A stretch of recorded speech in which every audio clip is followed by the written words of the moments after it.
नस्सल्ली अला रसूलिल करीम अम्मा बाद अऊज़ु बिल्लाहि मिनश शैतानिर रजीम बिस्मिल्लाहिर रहमानिर रहीम वक़र्न फी बुयूतिकुन्ना वला तबर्रजना तबर्रुजल जाहिलियतिल ऊला सदक़ल्लाहुल अज़ीम। मुअज़्ज़ज़ सामने इकराम, अभी मैंने आप हज़रात के सामने एक आयत करीमा की तिलावत की है जिसका तर्जुमा ये है, ठहरी रहो अपने घरों में और बेपर्दा ना रहो जैसे अगली जाहिलियत की बेपर्दगी। बेपर्दा नजर आई जो कल चंद बीबियाँ, बेपर्दा नजर आई जो कल चंद बीबियाँ, अकबर ज़मीं पे गैरत कौमी से गिर गया। पूछा जो उनसे आपका पर्दा हुआ वो क्या, पूछा जो उनसे आपका पर्दा हुआ वो क्या, कहने लगी कि अक्ल पे मर्दों के पड़ गए। और होगा मुअज़्ज़ज़ सामने इकराम, और होगा। आज का मेरा ज़ेरे बहस मौजू पर्दा और उसकी अहमियत है। हमारे नबी करीम सल्लल्लाहु अलैहि वसल्लम ने फरमाया कि औरत का पर्दा करना शहीद के खून से ज्यादा अफजल है। मेरी बहनों, ईमान वाली औरत का असली जेवर सोना चांदी नहीं बल्कि हया और पर्दा है। पर्दा करने वाली लड़कियां किसी सल्तनत की नहीं, इस्लाम की शहजादियां कहलाती हैं। पर्दा आपकी शनाख्त छुपाता नहीं बल्कि जाहिर करता है कि आप एक बाइज्जत खानदान से ताल्लुक रखने वाली एक मुसलमान खातून है। पर्दा पाबंदी नहीं, पाकीज़गी है। जुस्तजू है गुनाहों की वो सबाब से डरती है, जुस्तजू है गुनाहों की वो सबाब से डरती है। अफसोस कि आज बिनते हुआ हिजाब से डरती है। हालात के तनाजुर में अगर हम दुनिया का जायजा लें तो पता चलता है हिजाब को क़ैदोबद, ऐब और माने तरक्की की हैसियत से जाना जाता है। पर्दे के मुतालिक उल्टा सीधा तबसरा करने वालों की राय और मजम्मती बयान का सिलसिला जारी है। पर्दे से मुतालिक जहाँ आलमी सतह पर मनफी असरात मुरतब हुए हैं, वहीं पर मुत्तबे कुरान और सुन्नत के अंदर इस्लाम और उसकी तालीमात के बारे में तजस्सुस और हकीकत को समझने की ख्वाहिश बेदार होती है। बिलाशुबा इस्लाम एक दीन फितरत है, एक मुकम्मल निज़ाम हयात है जो अपने मानने वालों की जिंदगी के हर शोबे में तरक्की का ख्वाह है और एक पाको साफ मुआशरे की तश्कील का ज़ामिन है जिसमें इफ़रात और तफरीत की ज़रा बराबर गुंजाइश है। इस्लाम दुनिया का वो वाहिद मजहब है जिसने अमली तौर पर तस्लीम किया कि औरत निस्फ़े इंसानियत है। तो इस्लाम को ये कैसे गवारा हो सकता है कि निस्फ़े इंसानियत यानी औरत को क़ैदोबद और नंगो और जैसी चीज का चांद बनाए, बल्कि इस्लाम तो उनकी इस्मत और इफ़्फ़त की हिफाजत की खातिर उनको पर्दे का हुक्म देता है। बुनियादी तौर पर पर्दे का फायदा ये है कि औरत बद नजरों की हवस भरी नजरों के शिकार से बच जाती है, नेज़ व खुद और दूसरे भी गुनाहों से महफूज रहते हैं, जिससे एक पाकीज़ा और साहिह मुआशरा वजूद में आता है।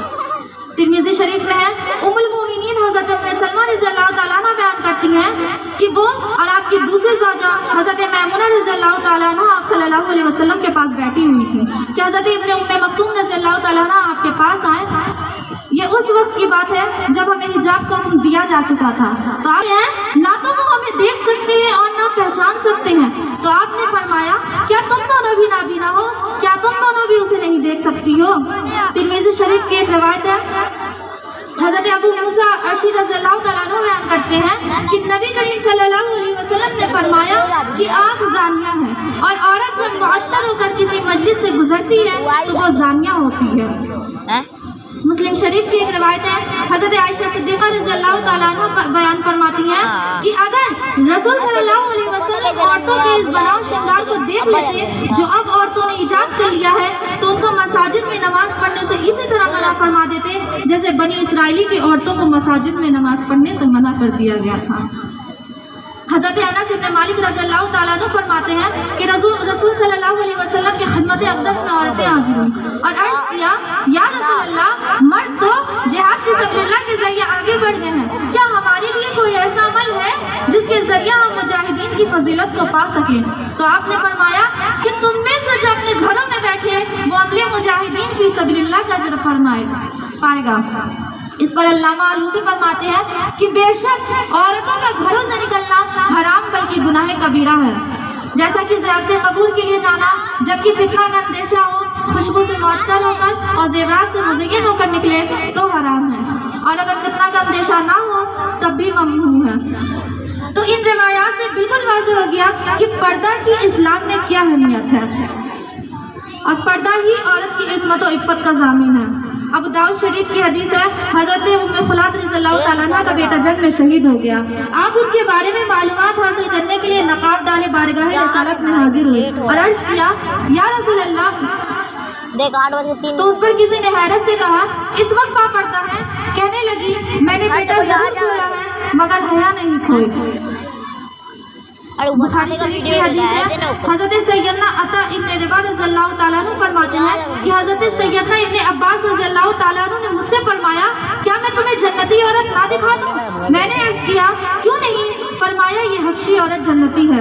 اس نے رسول صلی اللہ علیہ وسلم کی بارگاہ میں آ کر عرض کی یا رسول اللہ مرغی کے مرض کی وجہ سے میرا پردہ کھل جاتا ہے، آپ میرے لیے دعا کیجیے. تو آپ نے فرمایا چاہو تو صبر کرو تمہارے لیے جنت ہے اور چاہو تو میں دعا کروں کہ اللہ تعالیٰ تجھے عافیت عطا فرمائے.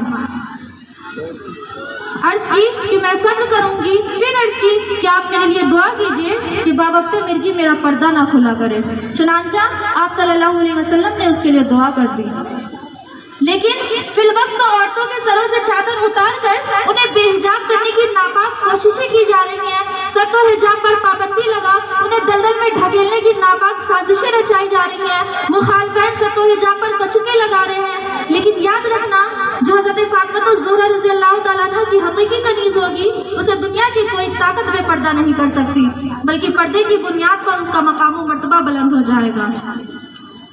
مسکان نامی لڑکی اس کی واضح مثال ہے کہ اپنی عفت و پارسائی کی چادر اوڑھ کر شرپسندوں کو للکارتے ہوئے اللہ اکبر کی صدا بلند کرنے کی وجہ سے اللہ تعالیٰ نے ان کا مقام و مرتبہ اتنا بلند والا فرما دیا کہ اکثر محافل میں ان کا ذکر کیا جاتا ہے. تو شرپسندوں سے گھبرانے کی ضرورت نہیں ہے، بلکہ کفر و شرک کی چھاتی پر چڑھ کر شرم و حیا کی تلوار سے ان کا گلا گھونٹنا ہے تاکہ پھر اسلامی اصول قوانین پر کیچڑ اچھالنے سے پہلے 1000 بار سوچنا پڑے.